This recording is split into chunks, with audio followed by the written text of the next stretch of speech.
Imagine working for yourself, setting your own hours, choosing your own clients, making all of the decisions. You also have to remember, you're also going to be responsible for a lot of other things like paying the bills even during the slow times. Transitioning from being an employee, be it a subcontract 1099 employee or a W-2 employee, to an owner of a PI firm is a monumental shift. Now, if you're a W-9 or a 1099 subcontractor right now, you are in essence running your own business. But you may be, like I was when I started, solely relying on that one big client for most or all of your income. But when you start your own firm, when you start to expand out to get your own clients, it's not just about doing the investigation. Not that doing the investigation correctly isn't important. It still very much is. One of the biggest differences, though, that you're going to experience when you start your own firm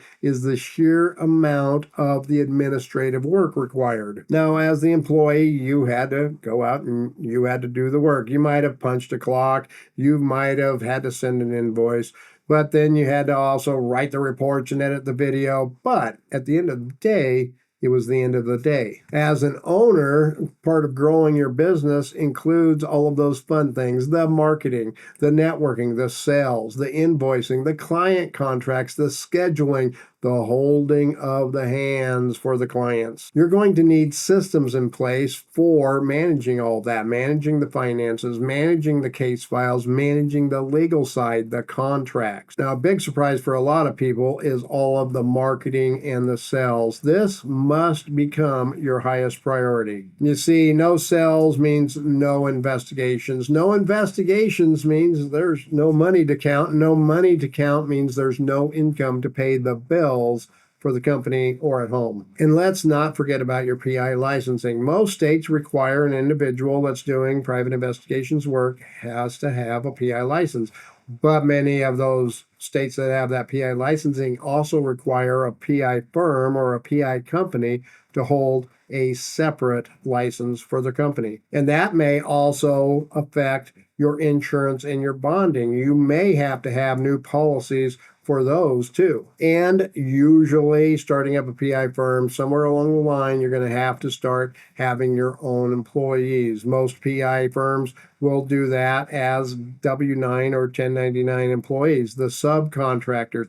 But there's more work involved with that too. Now you're going to have to file those annual 1099s. You're going to have to send them to the subcontractor and to the IRS, and you're going to need a way to manage all of that and keep track of all of that. So should you do it?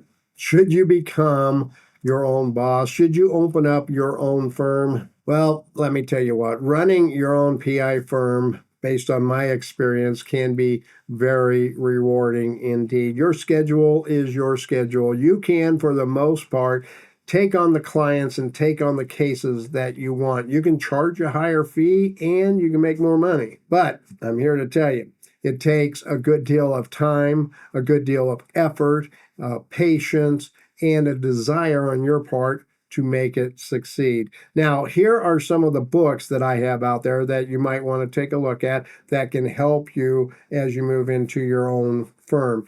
You can find more information about these books as well as the premium PI training that I have at howtobeapi.com. Now, if you found value in this video, please hit that thumbs up, hit that like button, hit that subscribe. And if you would like to support me here on PI Clips, you can buy me a cup of coffee. Just scan that QR code.